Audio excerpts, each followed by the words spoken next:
ملګرو تازه خبر دا اوس په باجوړ پاټک بازار کې وې دماکه وشوله او دماکې نه بعد چې کوم دی شدید فایرنګ هم جاری دی.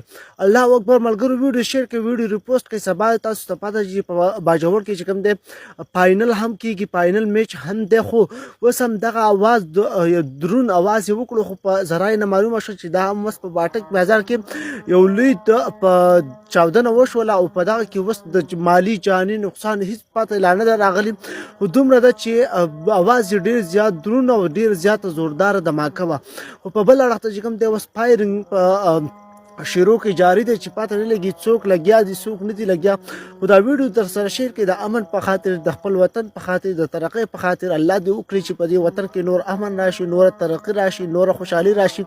تاسو یقین وکړئ ملګرو چې هره ورځ تاسو زما ویډیو به ګورئ چې تاسو ته به ټول عمر د بد خبر راځي، تاسو ته به د دې وطن هغه حالات تاسو ته مخامخ وي. خو نور مونږ د الله ټول پښتانه چې کوم دی په دې دماکو د دې بمونو د دې چاودنو څخه وساتي او د خپل وطن د پاره، د قام د ترقۍ د خوشحالۍ د پاره د الله هر هغه مونږ وایو چې مرسته وکړي الله زموږ سره چې هغه د دې وطن د دې قام د دې ولس په ګټه وي.